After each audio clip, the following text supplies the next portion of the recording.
Hi everyone, welcome back to the channel. This is Priyanshi from the Ishpri Reads, and today I'm going to be talking about all the books that I read in the past 3 months.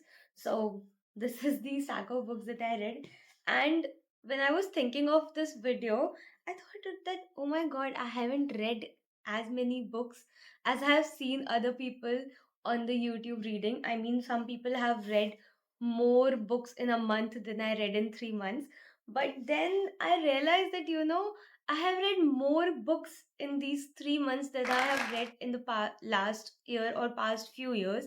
Life got so busy that I eventually got out of the habit of reading books.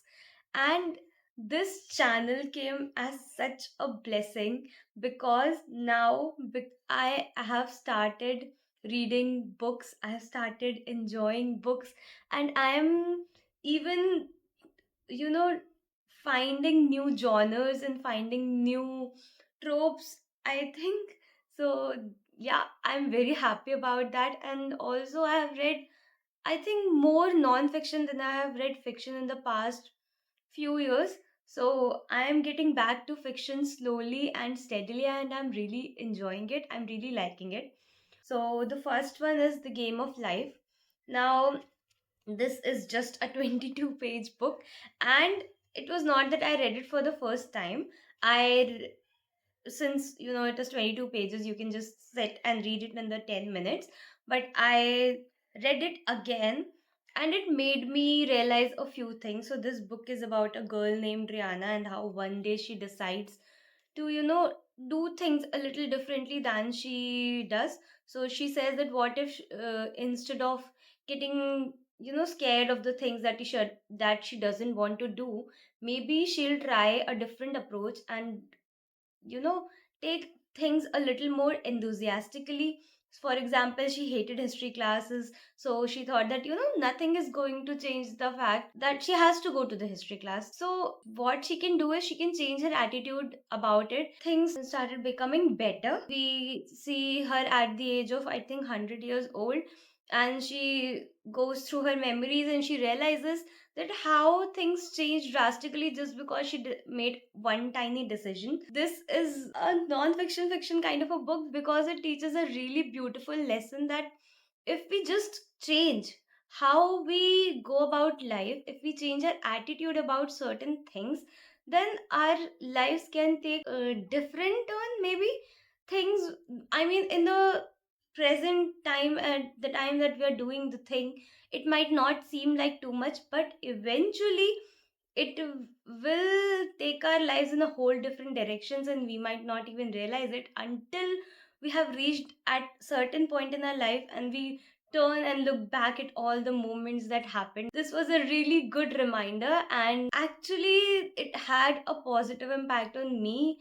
And it I can tell you honestly that after I reread this book, I think this was the first book that I read this year. So after rereading it, I started taking that approach in my life, and it has had a really good impact on my life, and I'm really happy about that. The next book that I read is The Spanish Love Deception by Elena Armas.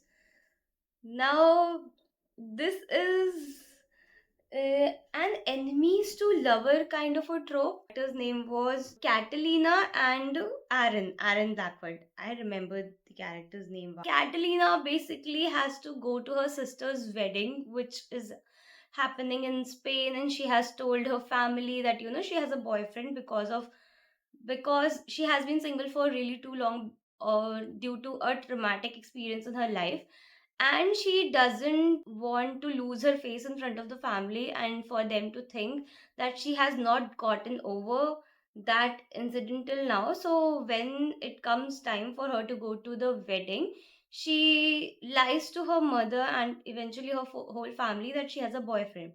Now the wedding is coming near and she has nobody who she can go with, and she's talking about this with one of her friends in Rosie, I think, in the office, when our guy Aaron turns up as a hero and out of nowhere he offers to go with her. She's reluctant to accept his invitation or whatever that is, but eventually some things happen and she agrees, and while they are on the trip they realize that they might actually have feelings for each other, and by the trip ends They get together, then they get back to New York City. Yeah, New York City, and there also they have minor, I mean, some challenges. They eventually get over it, they get together. This was a good love story. I read a love story after a long, long time, and I read an enemies to lover for the first time. So I thoroughly enjoyed it. And also, I read this during the Valentine's week. No, no, no, no. I did not read this during the Valentine's week. It was some other book which is coming up next. The next book that I read was Bride. This is what I read during the Valentine week, and this was first Ali Hazelwood book that I read. And again, my first, some interspecies or like book about vampires and werewolves. I really do love that kind of stories because we have all grown up watching Twilight. I enjoyed it. I especially loved the twist at the end. So I'll give you a small summary kind of a thing. So I think Misery is a vampire and Lo is a werewolf. And in order to save their tribes, they get married. Although Misery has a whole different reason of marrying Lo. She marries him because she wants to find her best friend Serena, which we'll talk about later. And she has gone missing, and while searching for her, she comes against a name which resembles the same as Lo Merlin. And thus, when her father asks her to marry him, first she disagrees, but eventually she agrees to marrying him. And then they get married, then they have this whole complicated thing between vampires and werewolves. Eventually they fall in love with each other, and the end has such a great plot twist. I was not expecting that. It was like, why, what, how did this happen? I was like that. So I really liked it. And then in the same week I read The White Knights by, of course, Fyodor Dostoevsky, and I have such mixed feelings about this book. I mean, how one man sees a woman and then he instantly falls in love with her and he plans his whole life with her. This girl, this woman, she has been waiting for a man for 1 year, and she sends him letter, he doesn't respond, and then she agrees to be with this man. Our, what was the character's name? The woman was Nastenka. The man was, does he not have a name? I don't remember.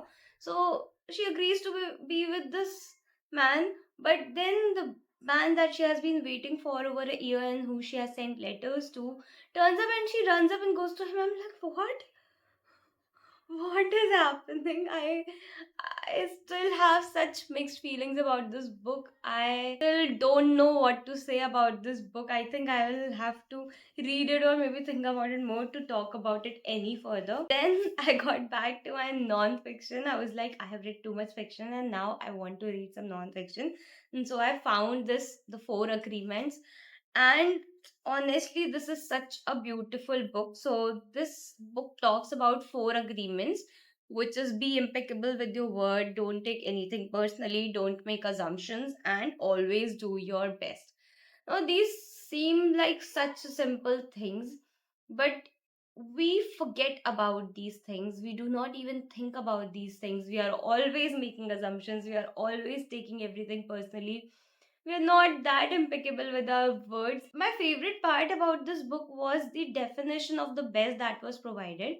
So it said that at any moment that we are putting in our best, we need not compare it with any other moment. At the time when I was tired, I was sick, would be different from the time when I was fresh, I did not had any issues. So we need not compare any moment with any other moment and just need to focus on giving our best at the single moment that we're doing something. This was the best lesson that I got because I was always comparing my best. I'll give you an example. I when the COVID happened, during that time everyone was anxious, I think. So I took up journaling, and after a week or so I got into such a good flow state that I was actually discovering things about myself. I was writing such insightful things about myself, and I was like, this is the best phase of journaling that I could ever be in.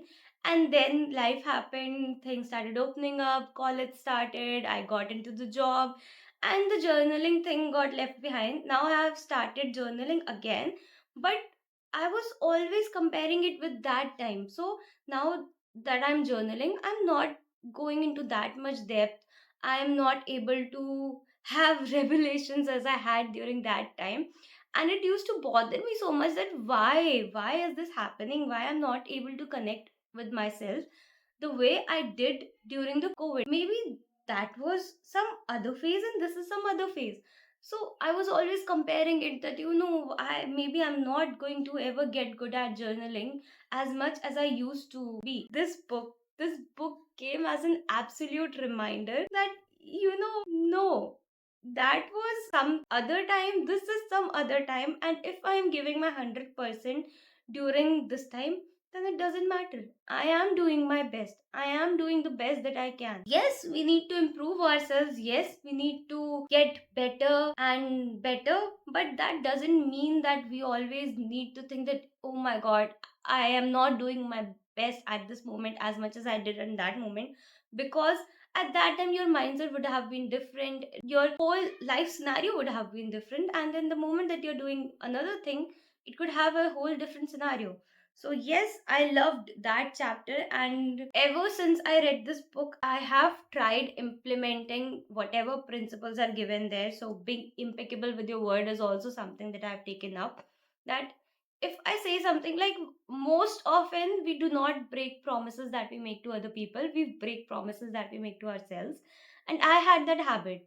But now I'm trying to be better, and I'm trying to keep the promises that I'm making to myself. And about assumptions is what it actually resonated with what I believe in.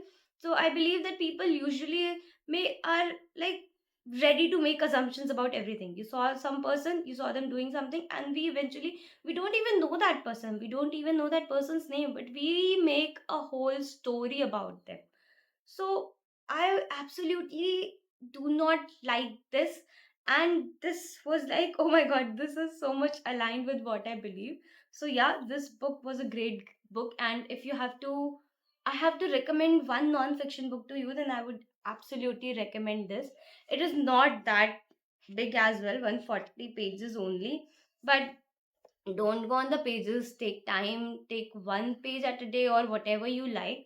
And the last one that I read is One of Us is Lying by Karen M. McManus, I think. This was my first thriller, and all through the book I was like, what is happening? What is happening? Why am I not able to suspect anyone? Is thriller supposed to be working this way? Should I not suspect anyone? Should, because when we see, movies and all, we make assumptions, right? Oh, he might be behind this. Oh, she might be behind this.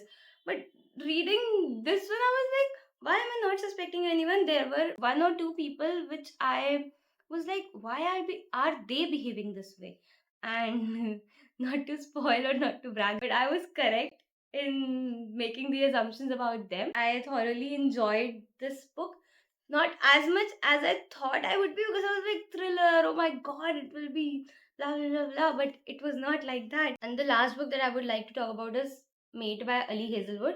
So I am currently reading this book. I'm on page 279. I am enjoying it. So I talked about Bride.